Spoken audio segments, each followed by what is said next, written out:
Taste the Daily.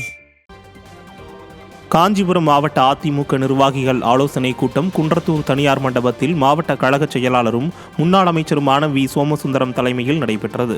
இந்த கூட்டத்தில் கழக அமைப்பு செயலாளர் வாலாஜாபாத் பா கணேசன், அனைத்துலக எம்ஜிஆர் மன்ற இணைச் செயலாளர் காஞ்சி பன்னீர்செல்வம், மாவட்ட கழக துணைச் செயலாளர் போந்தூர் செந்தில்ராஜன், குன்றத்தூர் நகர கழக செயலாளர் அலெக்சாண்டர் உள்ளிட்ட ஏராளமான கழக நிர்வாகிகள் கலந்து கொண்டனர்.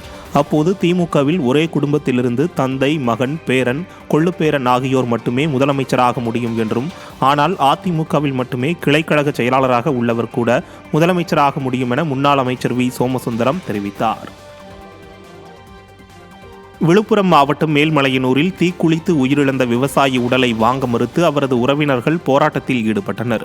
விவசாயி மோகன்ராஜ் என்பவர் தனது நிலத்தின் பட்டாவை பெயர் மாற்றித் தரக்கோரி பலமுறை மனு அளித்தும் அதிகாரிகள் நடவடிக்கை எடுக்காததை கண்டித்து வருவாய் வட்டாட்சியர் அலுவலகத்தில் தீக்குளித்து தற்கொலை செய்து கொண்டார். அவர் தீக்குளிப்பதற்கு முன்பு எழுதிய கடிதம் ஒன்றில் தனது தற்கொலைக்கு அரசியல் கட்சி பிரமுகர்கள் உட்பட 23 நபர்கள் காரணம் என எழுதி வைத்துள்ளார்.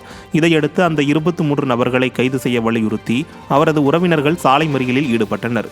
திறனற்ற ஸ்டாலின் ஆட்சியில் அதிகாரிகளின் அலட்சியமே காரணம் என பொதுமக்கள் குற்றம் சாட்டியுள்ளனர்.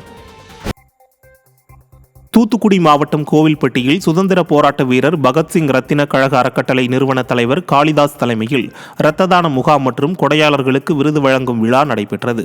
இதில் சிறப்பு அழைப்பாளராக பங்கேற்று முன்னாள் அமைச்சரும் கோவில்பட்டி சட்டமன்ற உறுப்பினருமான கடம்பூர் ராஜு இரத்த தான முகாமை துவக்கி வைத்தார்.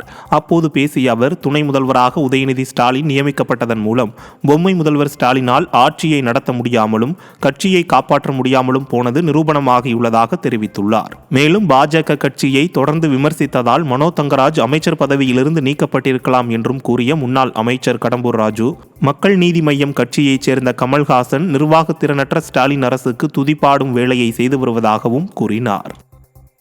அமைச்சர் பதவி என்பது அமைச்சரவையிலே சேர்ப்பது முதலமைச்சருக்கு அதிகாரம். அதுக்கு யாருடைய சிபாரிசு தேவை. ஆனால் ஏதோ திட்டமிட்டு திமுகவை காப்பாற்ற வேண்டும் அப்படின்றால் ஸ்டாலினால் திமுகவை காப்பாற்ற முடியவில்லை, ஆட்சியையும் கொண்டு செல்ல முடியவில்லை என்பதுதான் இன்னைக்கு உதயநிதியுடைய நியமனம் தெல்ல தெளிவாக எடுத்துக்கொள்கிறது. என்றால் அவர் உடல்நிலை சரியில்லை என்றால் அது ஒரு காரணத்தை சொல்லலாம். ஆனால் எந்த நிலையில அவருடைய செயல்பாடு முதலமைச்சராக அவரால் செயல்பட முடியவில்லை என்ற நிலையில தான் இன்னைக்கு உதயநிதி ஸ்டாலின் துணை முதலமைச்சராக ஆக்கப்பட்டிருக்கலாம் என்ற எண்ணம் இன்னைக்கு பரவலாக நாங்கள் சொல்லவில்லை, ஏற்கனவே சென்ற நிலவில் மக்கள் மத்தியில் பேசப்படுகின்ற கருத்தாக நிச்சயமாக அது பார்க்கப்படும். தருமபுரி மாவட்டம் அரூர் அடுத்த பே தாதம்பட்டியில் புதிய கிளை நூலகத்தை முன்னாள் அமைச்சரும் அதிமுக தருமபுரி மாவட்ட செயலாளருமான KP அன்பழகன் திறந்து வைத்தார்.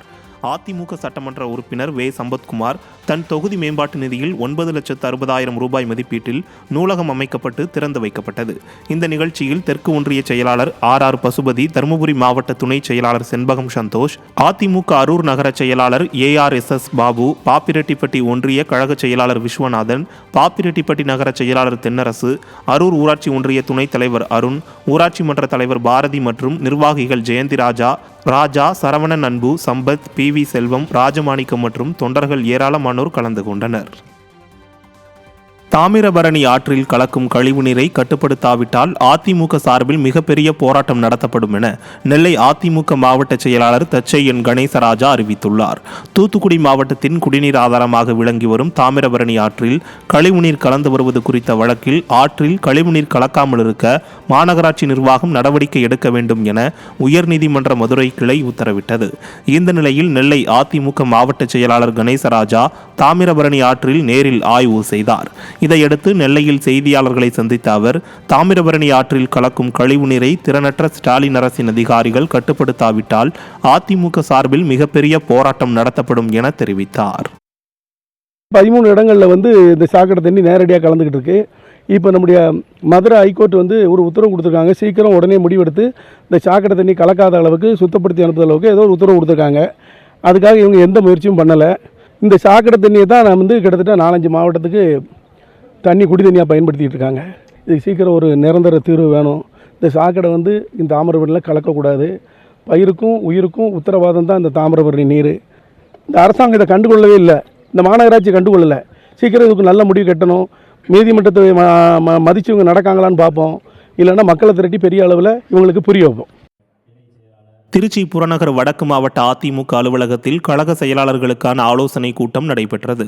மாவட்ட செயலாளரும் முன்னாள் அமைச்சருமான பரஞ்சோதி தலைமையில் நடைபெற்ற இக்கூட்டத்தில் கழகம் தொடர்பான தீர்மானங்கள் நிறைவேற்றப்பட்டன.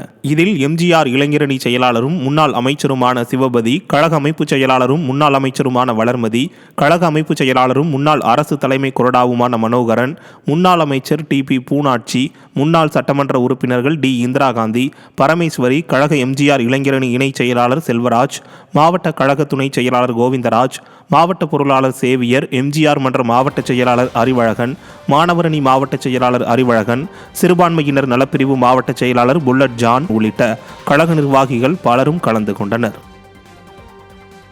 திருவள்ளூர் மாவட்டம் பூந்தமல்லி அருகே மின்சார வயர்கள் பதிக்க தோண்டப்பட்ட பள்ளத்தில் கார் கவிழ்ந்து விபத்துக்குள்ளானது. இதில் காரில் இருந்த 4 பேரும் அதிர்ஷ்டவசமாக உயிர் தப்பினர். சென்னை விமான நிலையத்திலிருந்து ஆந்திரா நோக்கி சென்ற கார் காட்டுப்பாக்கம் ட்ரங்க் சாலையில் உள்ள பள்ளத்தில் நிலை குலைந்து கவிழ்ந்தது. உடனே அந்த வழியாக சென்ற வாகன ஓட்டிகள் ஓடி வந்து காரில் கவிழ்ந்தவர்களை மீட்டனர். இதில் காரில் இருந்த 4 பேரும் காயமின்றி உயிர் தப்பினர். நிர்வாக திறனற்ற ஸ்டாலின் ஆட்சியில் மின்சார வயர்கள் பதிப்பதற்காக பள்ளம் தோண்டப்பட்டு கிடப்பதும் அதற்கான தடுப்புகள் முறையாக இல்லாமல் இருப்பதுமே இது போன்ற விபத்துகளுக்கு காரணம் என பொதுமக்கள் குற்றம் சாட்டுகின்றனர்.